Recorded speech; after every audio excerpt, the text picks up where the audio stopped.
culture that we have here in Detroit, that permeates obviously this team, it permeates this city. And, I think that all that good energy is going to, continue to help this team strive to high places. I know this is going to suck to Essex. It's going to rip off the Band-Aid a little bit, but tough loss, I know, on Saturday for Detroit, getting bounced from the playoffs at the hands of the overachieving Commanders. How wild was that? I know it must have been a devastating loss for Lions Nation, but I'm sure you think that they'll be able to bounce back next season, right?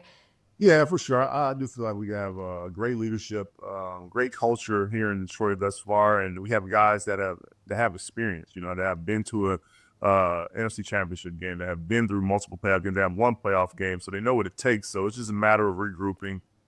Big thing is keeping guys healthy. We were fortunate to be able to continue to knock teams down and play great defense, even though we had, so many guys on IR, so many guys that were injured this year on the defensive side of the ball. Even in the last game, Mick Robertson broke his arm. So then that hurt us there. But, I do feel confident in what we have here in Detroit with the players that we have as a mainstay. I'm excited about next year, even though, like you say, it was tough to take that L the other day. We just weren't in sync. Quarterback got hit early pretty good, got rattled, and we just weren't able to recover, especially with turnovers. So, but still excited for this team and what we have going here in Detroit. Yeah. I appreciate how optimistic you are for next season. I can only imagine how sad Lions fans must feel right now. It's, you wait so long, and this latest loss has just got to be devastating. What are some, other than what you mentioned, there's always next year, what are some encouraging words you have for Detroit faithful from a Lions legend like yourself and, hanging in there? I would just say, remember, back in 2008, however long that was, we were 0-6. We've come to a place where we're consistently making the playoffs over the last however many years, especially since Dan has been here. So we just have to be patient. The Super Bowl ain't just going to happen all at once. It's great, that, for us to be able to almost make it there last year. And it's so hard to get back to these places because we have things like we had this year. We have injuries that you have to worry about. You have coaching changes that you have to worry about. But the fact is that, culture and the culture that we have here in Detroit, that permeates obviously this team, it permeates this city. And, I think that all that good energy is going to, continue to help this team strive to high places. Do you feel like there may have been some, distractions on and off the field with Johnson and Aaron Glenn amidst the whole head coaching interview chaos? Within that locker room, I'm pretty sure that they kept it real tight. I mean, outside the locker room in the city, you hear about it all the time. Oh, we're going to lose our coaches, yada, yada, yada. But within the locker room, even from my playing days, everything stayed tight. Whether coaches had interviews with other teams, whether even if they knew that, they might even be getting terminated at the end of the season.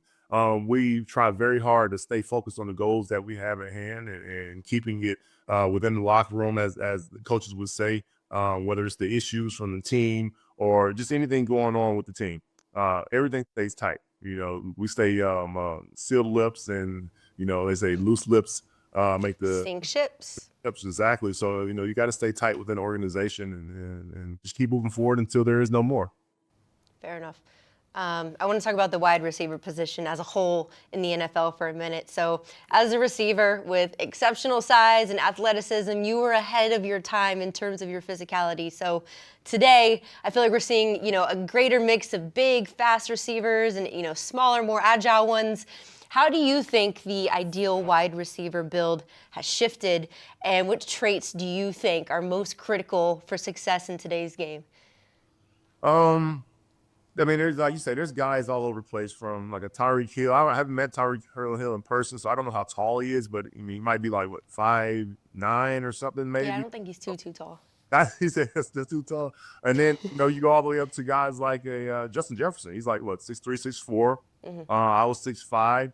What really matters, though, I feel like, is just your understanding of the offense and being able to play every position at receiver, from the X to the Z to the F to the Y. Being able to play all those positions is what really makes you dynamic. I remember when I was playing, it was easy to, double team me or create a little triangle defense from the linebacker to the safety to the cornerback and keep you contained when you're just playing on the outside. But when you're able to play in different positions, when you're able to play in the slot, that really changes the game. When you're playing in the slot, I loved it when I was able to play in the slot because I had the full field at my disposal. So being able to play all the positions really is what it comes down to. Even for the little guy being able to play outside, you got to be able to run good routes and you got to be able to play every position. Right. I was thinking of this when writing this question, kind of like, Lamar Jackson, Josh Allen, you see them doing, throwing the ball, running. Do you feel like the evolution of the quarterback is going to impact the wide receiver going forward, seeing as more and more teams are really opting for a mobile quarterback? Yeah, I honestly think it will impact the receiver for the better. I mean, if your quarterback can extend the play, there's no way a DB can. Yeah, you might be able to he might be able to lock you down and run this little hook route. But once your quarterback breaks that pocket, and I'm watching, and I hate it for the Baltimore. I really like Lamar, but Josh Allen, kudos to him, man. Heck of a player too.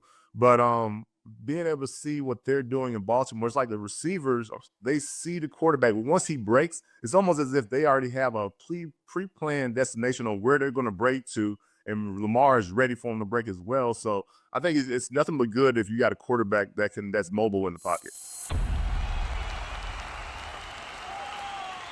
Hey, sports fans, if you want to see more conversations with athletes and stars, check out these videos right here and be sure to subscribe for more from USA Today Sports.